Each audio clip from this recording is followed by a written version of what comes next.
Recorded. Great to see some people logged on, and we will have some time for questions at the end.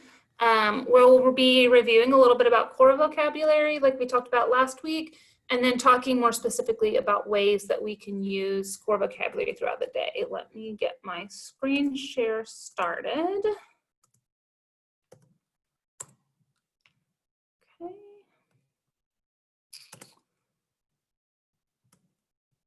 All right. So if you weren't here last week, or if you don't remember because you've slept since then, my name is Claire Campbell. I am a speech pathologist and ATP, and I work at Vanderbilt University Medical Center. I'm a salaried employee here in the pediatric speech clinic. I am also a member of ASHA, SIG-12, TASLEP, and TAT, and then I have my Cs and my ATP certifications that are maintained there. Our learning objectives for today are to be able to identify key features of core vocabulary, to be able to list at least 3 activities that can be used to target the same set of core words, to be able to list at least 3 environments in which core can be targeted without reprogramming a device, and to be able to list at least 3 communicative functions that can be targeted with core vocabulary. And hopefully by the time we finish today, you'll see that all flows very easily, that the objectives really could be collapsed into one, and it will make your life so much easier than trying to redo the device for every class or every activity or topic.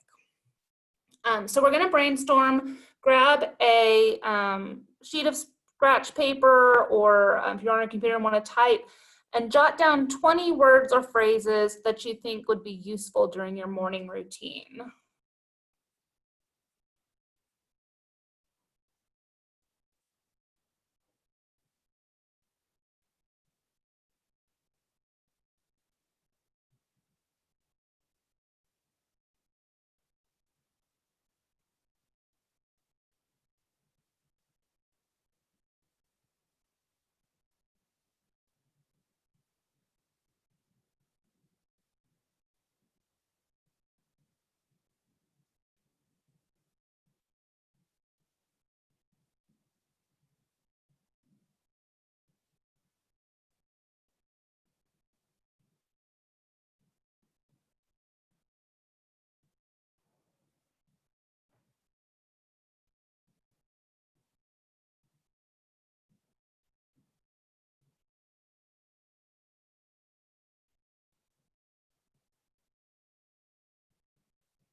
Okay, you may not have 20 quite yet, but take a look at those words and phrases that you wrote down.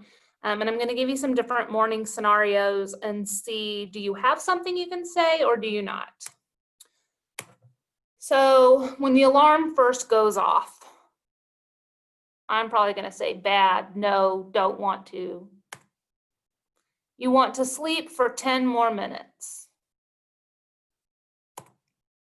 Someone asks you what you want for breakfast. You're out of coffee. You can't find your shoes. When you find your shoe, you discover the dog was chewing on it. Someone asks what you have going on today.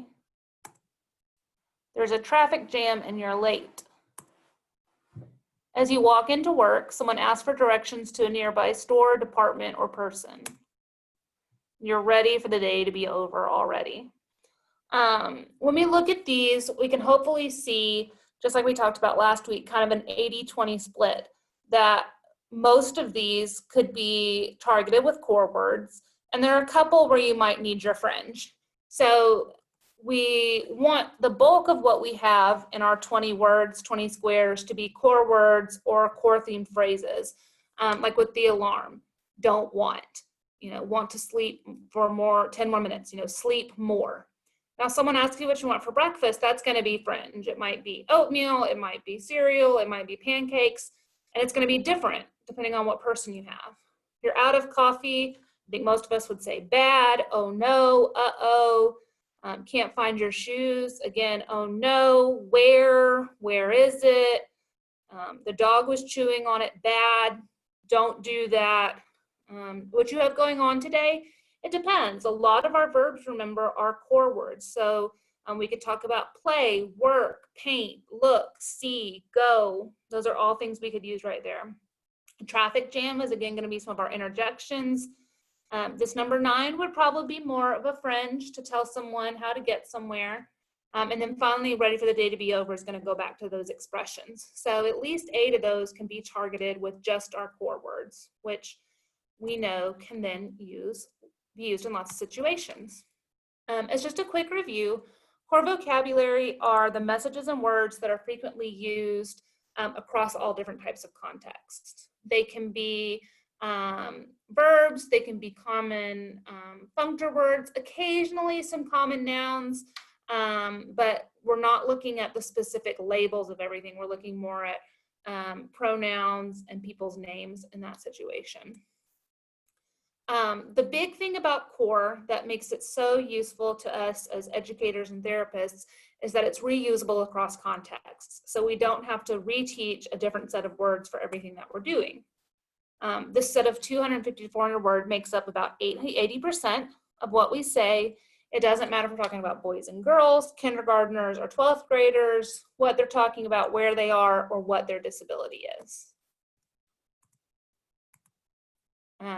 We have verbs, adjectives, prepositions, pronouns, interjections, question words, adverbs.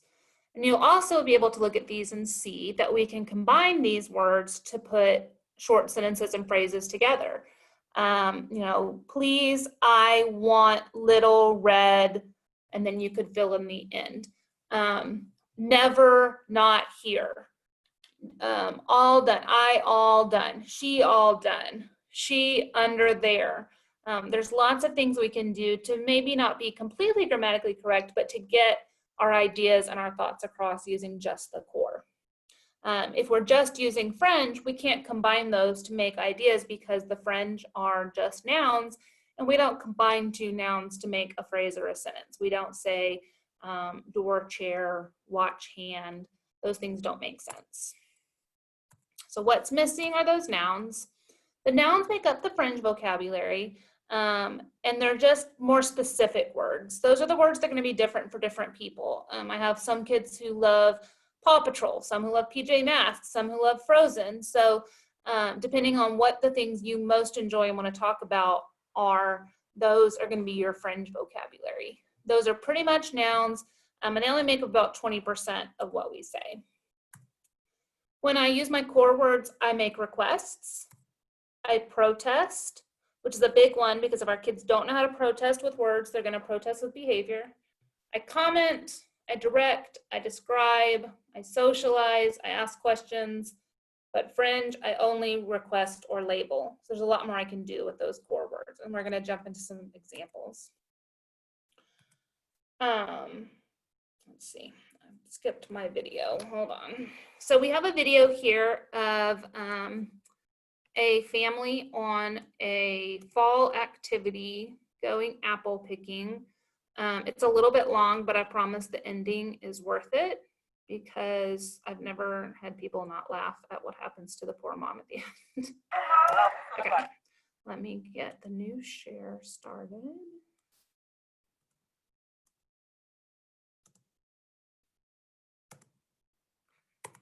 All right, here we go.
I just always laugh at the ending there when poor mom takes an apple to the head. That is a great example of, these parents were trying so hard to have this idyllic day at the park and picking apples, and, we're going to have this great family experience, and, kids are kids. When we look at a lot of things the child said, the majority of these things are core words. Mama, I don't want to go now. The only word that's technically not core is mama. And as I said last week, I would argue that for kids falls into the core. Little one, the little apple. No, we didn't. Cheeseburgers would be Fringe, and that's kind of their word for smiling at the camera. Mine, everyone's favorite word when they're little. We have more than the names of whichever person we're talking about have. Look at these ones. The bag is getting really full. I'm not climbing. So we have statements. We have phrases to direct someone to look at things. We have the protesting here of I'm not climbing. We have describing and commenting. And there's really only the two main Fringe words here, bag and cheeseburgers. Then we also look at the adult word samples, and we see the same thing. The sentences are more complex, they're longer, but we still have the majority core words. We filled up our bag pretty quickly. So again, bag is the only Fringe word in there, but we've got a more complex thought. I still see you, we don't need anymore. The let the apples live, the apples like to live, that one always cracks me up. Apples is the only Fringe word in there, and how much of a perfect parent phrase is this? Do not hold on to the tree or swing on it or anything. And the only thing in there that's Fringe is tree. So of these adult phrases, 75% of the words are on the 100 most frequently used core word list. And you see that we have repetitively filled shouldn't be red. I'm not sure why I have red filled. But bag, tree, apples, apples, apples, apples, tree. So there's really only 3 separate Fringe words in that word sample. So when we're looking at putting core words into our day, they give us this great ability to do repetition with variety, which is just a fancy way of saying we can use the same word over and over in lots of different ways so that we get lots of practice throughout our day. And we know that the more practice our kids have with these words, the more likely they are to be able to use them appropriately. So most schools have some sort of morning meeting when they get ready to get together in the mornings.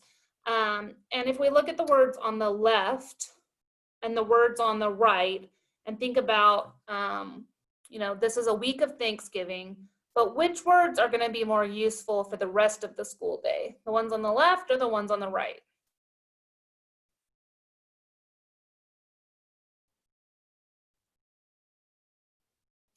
Hopefully you picked the ones on the left.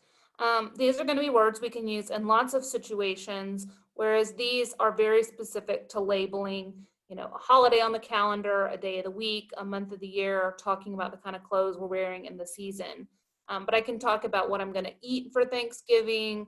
I love to use stop and go for calendar time. So rather than having kids label all the days of the week, you can have someone say go, and then the teacher starts labeling it. So they get the input of the days of the week, or the kids who know the names, they can do those.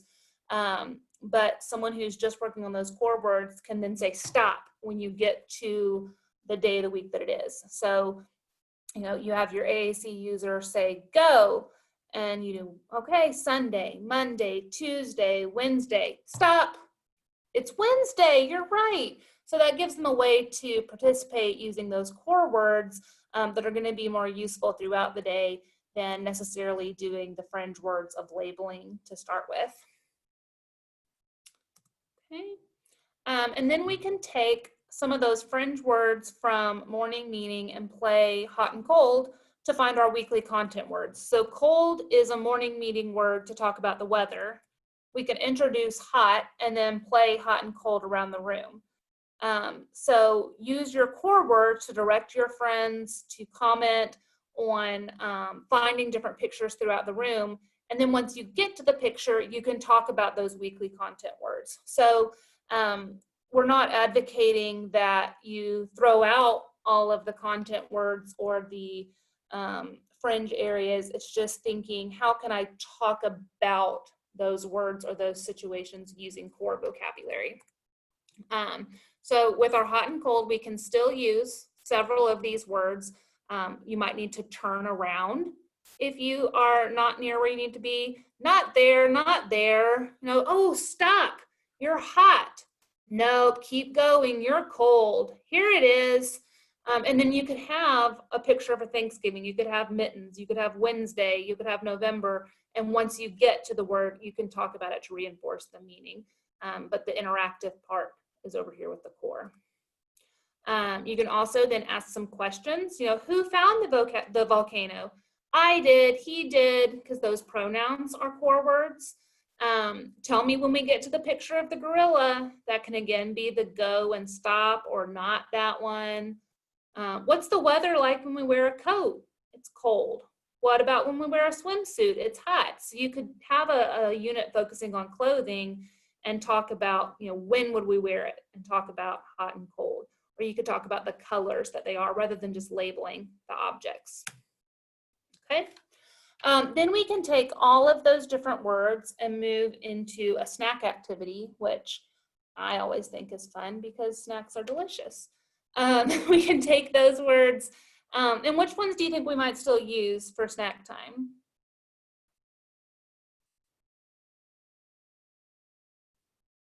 Well, we definitely are going to use eat. We could do turn if someone had different chores they were doing throughout. It could be not that, I don't like that. Stop and go, maybe not as much unless we're actually doing a cooking activity. We might be talking about our snack is cold or hot, depending on what we have. And here could be sit here, you know, put my snack down here. Here it is. But what other words might we need? If we're thinking about core words, then we might need things like drink, get, help, more. And we're going to look at a video here from Gail Van Tatenhoff, who is just a phenomenal interventionist. And it is all about this concept of repetition with variety. And we're going to look at how she takes the fringe words of different labels for things in a snack and turns them into core words that get good practice for like doing a cooking activity. So 1 second.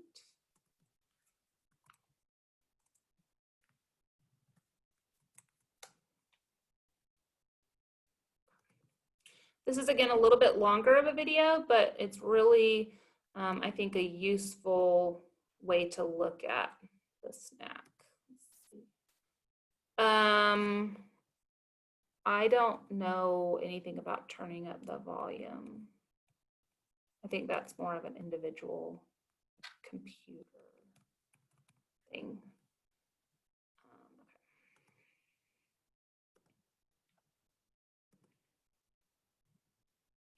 All right.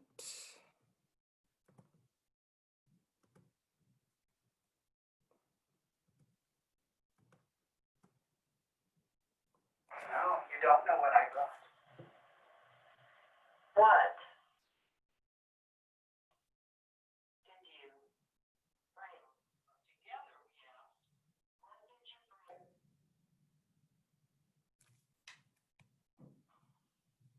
You know, that could take a while, and I respect that you're trying to do that. But we know that sometimes when it's before and we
Oops, sorry, I admitted somebody to vote.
Okay, so that is a longer snack activity. It's not spending just 30 minutes breaking up chips into 70 little pieces and then making a kid ask for more 17 times, which is one of my pet peeves because that would make anybody crazy.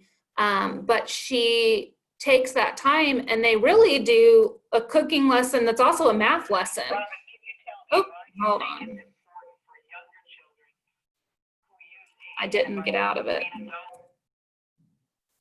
I just thought it was, I forgot about autoplay on YouTube.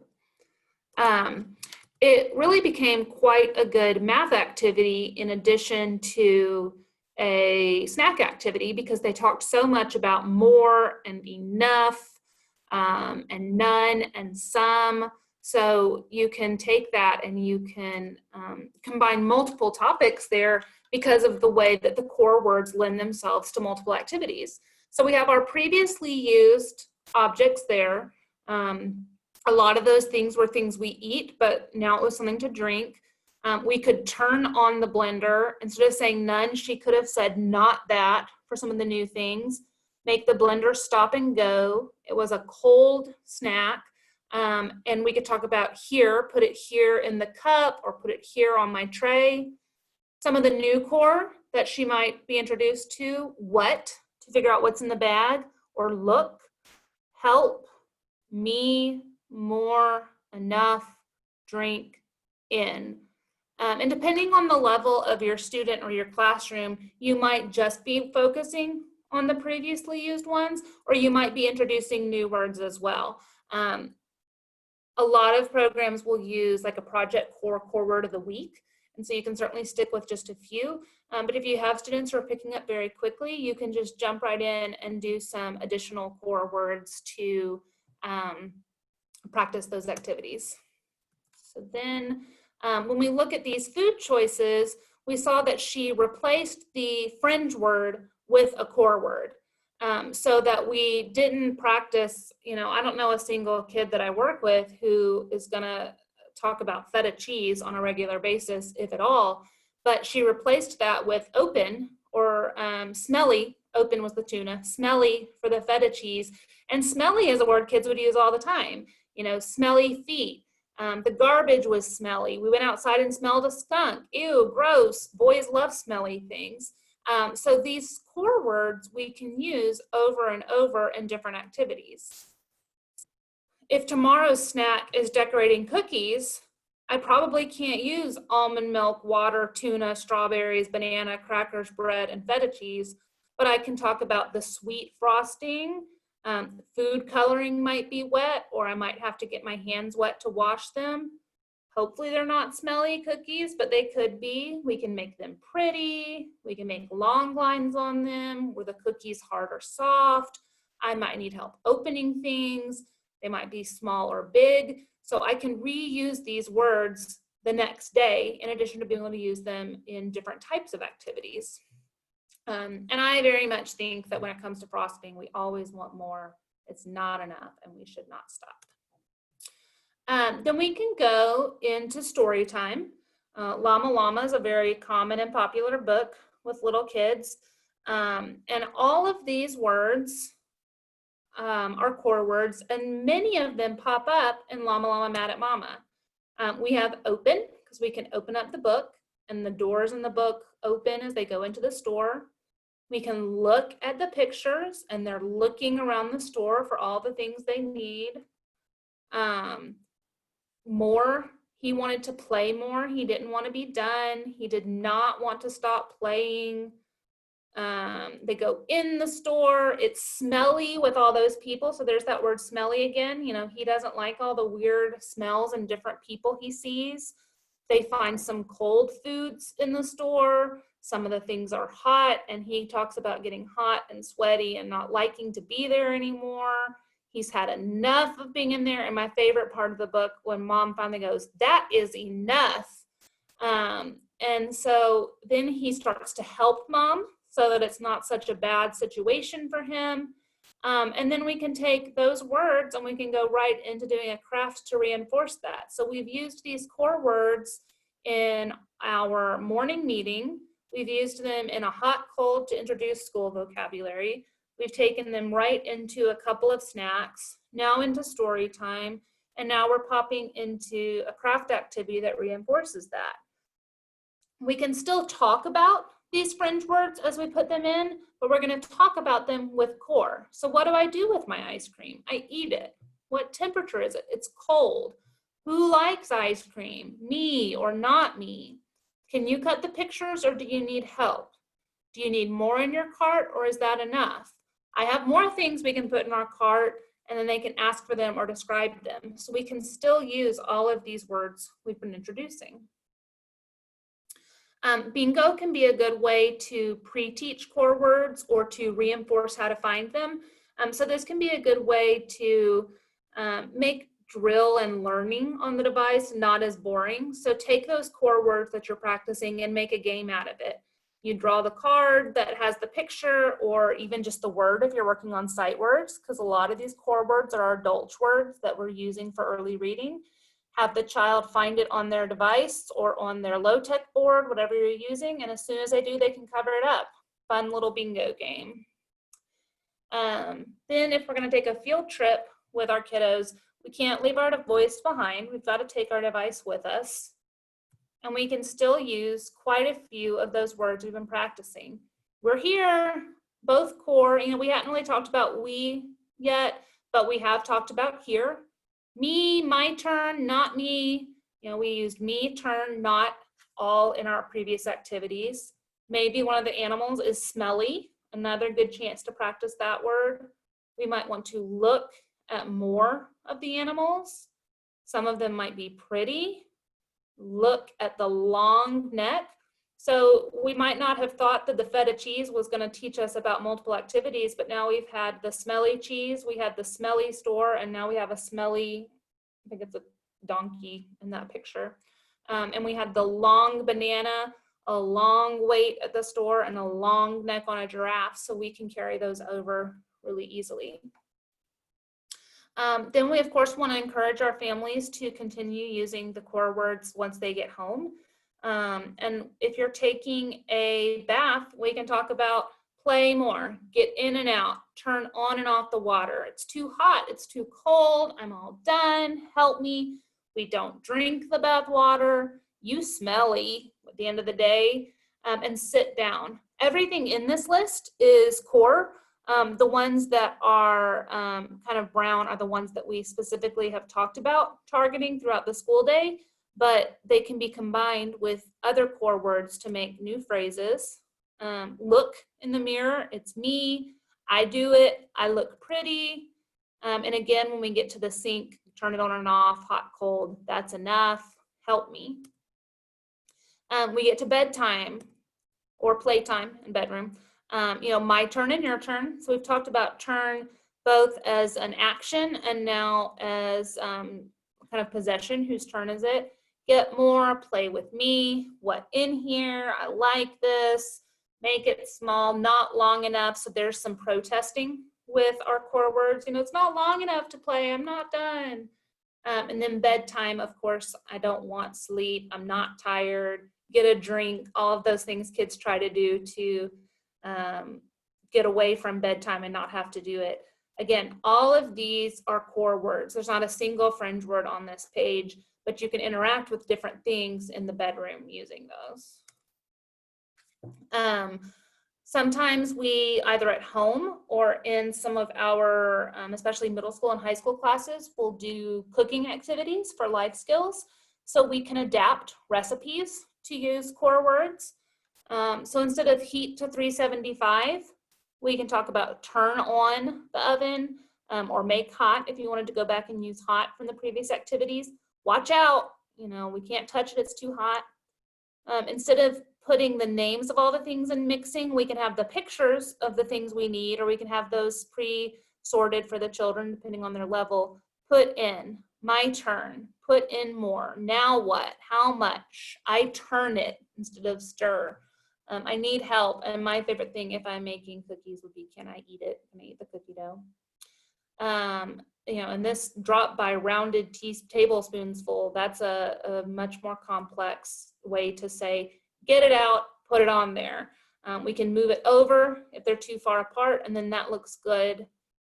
Put in, and then we can talk about not wanting to wait for the cookies to be done. Get them out, I want one, I eat it, can I eat more? That is good. So we can simplify those recipes and use our core language to talk about and give those directions, so it's not as complex receptively or as expressively.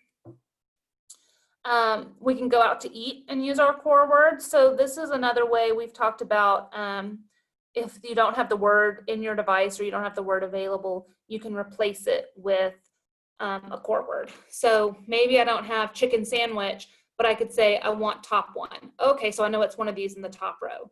No green, yuck. I hate pickles, don't put pickles on my Chick-fil-A sandwich. That is not my thing. Yellow drink, please. What would that be at Chick-fil-A? Probably the lemonade. That's good. So responding and giving an opinion on what we think about our food. What about you? So there's that social and asking a question. It's hot. So that could be hot for spicy or just hot temperature-wise for our food. Don't eat mine, eat yours. I'm done. Are you finished? Can we go play? So we can use a lot of our core when we're at our restaurants as well. So finally, get that sheet of paper you had out earlier, and now think about how I tried to trick you this morning with different activities you might not have thought about for your morning routine, and how we've talked about using one set of words throughout the day and those core words. What are 20 words or sentences you might use to finish your day?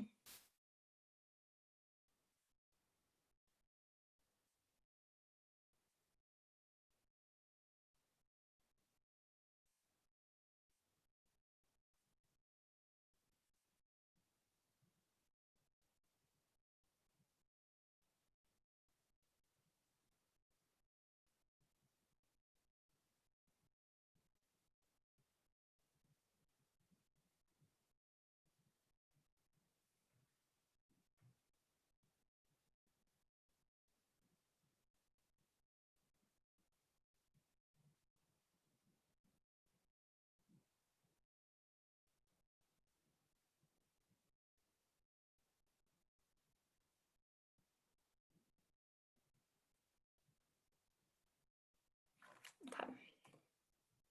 So we're getting ready for the end of our day. Someone asks how your day was. Hopefully you could say good, but you might have a day that was bad or not fun. They want to know what you did. This, depending on your activities, might use some Fringe or it might just be core. We could say cooked, ate, slept, read. All of those verbs are core words. A telemarketer calls, you could use one of your interjections, oh no, or not again. Or you could use to protest to the caller, don't call me, leave me alone. Those are all core. Your son needs help with his homework. Hopefully it's not an oh no situation that you don't know how to help because you don't remember how to do fourth grade math and it's making you both cry with your virtual school learning. But for some of this, you might be able to use some of those more and enough and some and none to reinforce the same math concepts, or you might pull in some Fringe depending on the assignment. Now he doesn't want to go to bed. We talked about from the child's point of view in a few slides ago, but it could be no, now, go to bed, go to sleep. Other than bed, those are all core words. You need to find your pajamas. Where are they? Can't find them, need to look. Here they are. They're still in the washing machine. That's going to be one of those interjections. Oh no, not again. You know, wet, not dry. Someone asks what time you have to wake up tomorrow. It could be a core word, early or too early, or it could just be some Fringe and give the actual time. As you're laying down, you remember an important detail about your appointment tomorrow. Again, depends on what the appointment is. Could be Fringe, could be core. And finally, you are done, all done. Go to sleep, no more work. So a lot of core can be used to address these situations.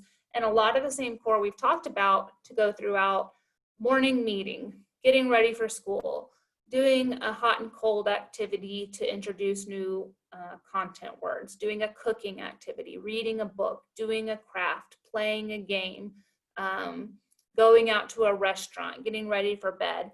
So hopefully you can see how that line connects through the day, that you can use those core words over and over, versus if we were doing November and Thanksgiving during our morning meeting, and then doing volcano and coat and mitten during vocabulary time, and then we were doing feta cheese and tuna and strawberries during the snack, and then we were only talking about the nouns in our book, and then when we talked about our craft, we only talked about crayons and glue.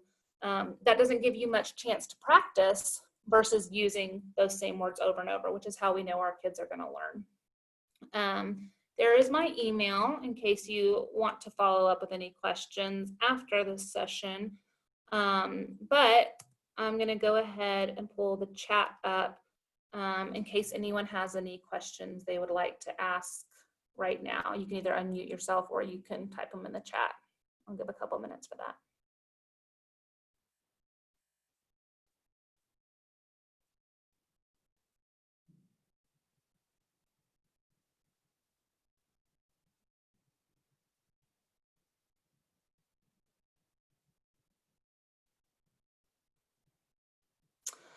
Free core words you can download, yes. It depends on if you are trying to get a specific set of icons. All of the different major device companies have core boards made from like the home screen of their devices, so like the home screen of Snap Plus Core, the home screen of Unity, the home screen of WordPower. So you can request those for free from the manufacturers, and either on BoardMaker Online or on the AAC Language Lab to get those. And then more generically, you can find some that people have just put together using pictures or icons. Practical AAC would have several of those. Project Core should have some that you can download. And then you can make your own core words just out of like Google Images if you need to. So it depends on what words you want on there and whether you're trying to mimic a device or not, but there's definitely resources out there.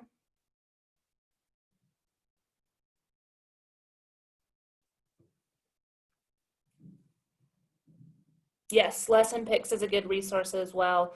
And if you are trying to use Lessonpix, by default, it's going to have BoardMaker, it's going to have PCS, which is Board Maker. It's going to have symbol sticks. It's going to have some outline. If you're trying to support MinSpeak symbols, you can also turn those on in your settings.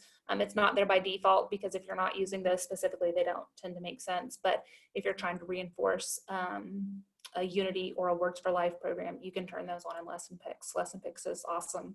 Lessonpix is also a good resource where you can make your own worksheets. And I have done things to reinforce core words through other activities. Like if you're working on patterning in math, instead of doing numbers, or instead of naming pictures like lion, lion, tiger, you could do go, go, stop, go, go, stop. And it's the same concept of a pattern, but using those core words.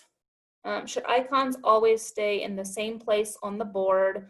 Trying to figure out where to start with students that don't have devices. That is a yes and a no question. There are a lot of theories on how devices should be laid out. There's not one answer that works for everybody. I would try to keep things as consistent as possible. If you're being really strict on that in a motor planning approach, that's one sort of device. There's some devices that are more category specific, and you are keeping things more related to one activity. But even in that sense, the core words tend to be in the same location. And once kids get used to that, it can be helpful. It's not a requirement for everybody, but it can be useful for some kids. If you're looking towards getting a device in the long run, the core words for most major systems do tend to stay consistent within their core vocabulary. And it will probably be easier for you as an educator if you're not constantly having to search for the words. So if you think about like icons on your cell phone, once they get rearranged, if an update on your phone moves things around, it can be hard to find them. So that can be the same thing with your core boards. When you're first starting, is it better to stick to core and not use Fringe? I wouldn't say hard and fast, don't use any Fringe, because the Fringe might be those things that are super motivating to your student, or they might be things you legitimately need to make a choice between things. But you want to try to remember that 80-20 split. You want to use more core and focus on those, and then pull in the Fringe that you think is going to be useful long-term. I try to use a little bit of a 2-week, 2-month rule when it's Fringe. If it's a word I think will still be useful in 2 weeks and then still useful in 2 months, that's probably a good Fringe word to go ahead and teach the kid. If it's a word that 2 weeks from now you've already moved on from school, and 2 months from now you certainly don't care if they remember, then there's no point in teaching that one. An example is like Jupiter, Saturn. If it's not a kid who's obsessed with space and is always liking to do space things, not that important. Just find core to replace it. If it is someone's name or a favorite character or a favorite food, those are things that are probably going to be relevant long term. If you are just starting out and you're teaching word placement, such as the word go, is it best to start out with one word? Student wants to hit go, help together using Proloquo. That does depend more on the specific student. I like to try to make sure that I'm doing the repetition with variety, not just on different activities in the same word, but using different words within one activity, so that you don't have a child who thinks go means bubbles happen, or the kids who will sign more and think it means I get anything I want. So if you have a child who's really perseverating on using one word or one phrase, you might see if you can introduce some different core words in that situation, so that they get some variety and maybe start to think about those two words mean something different. In general, I do start with single words because that's how language develops. Children naturally start with one word, then build into 2 words, then 3 words. A 17-month-old who's typically developing doesn't just one day wake up and go, "Mother, I would like to have another cookie now, please." It's, cookie, want cookie, more cookie, give me cookie. And that gradually builds up the length. So it's the same thing we expect from our AAC users. There's very few kids who we hand them the device and then they're suddenly using full grammatically correct sentences and phrases.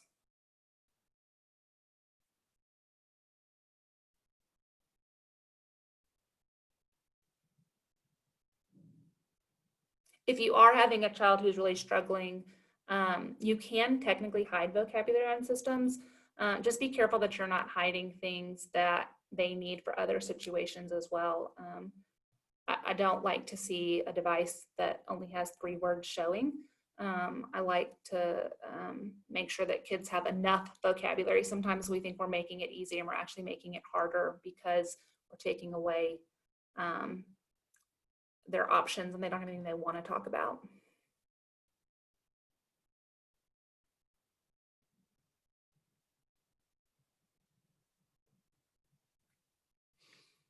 Any other questions?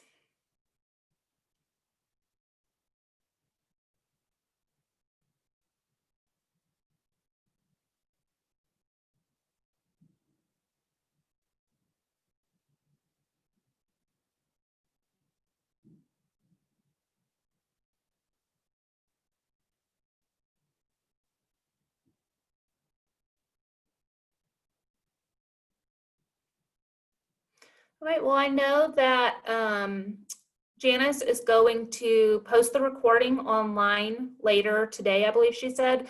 So if you didn't get a chance to listen to all of it, if you had to pop in late, or if you want to share it with a parent or a colleague, feel free to do that. I think that we have also talked about potentially redoing this session another time in the future live. And then I know there are some more sessions planned. I was here last week and this week I've got a few weeks off, but I'll be back later in the fall to talk about modeling and prompting and to talk about some academic stuff. So I will look forward to hopefully seeing some of you again. If you have questions in the meantime, feel free to shoot me an email. And then of course to utilize your regional contact with the Tennessee Talks grant, because they're all fantastic resources for you. And if you aren't available, or if you aren't aware, next month is AAC Awareness Month. So I would encourage everyone to think about how they might share this information or other information within their communities for AAC Awareness Month. Did you go ahead and answer all the chat questions already? I think so. Yeah, if I missed one, let me know, but I think I got them all. Okay, because I just now saw them and I wasn't sure. I wasn't. Yeah. But you know, we obviously want to get not just our practitioners, but our communities as a whole educated about AAC. All right. Well, thank you, Claire. I appreciate it. Absolutely, my pleasure. And like I said,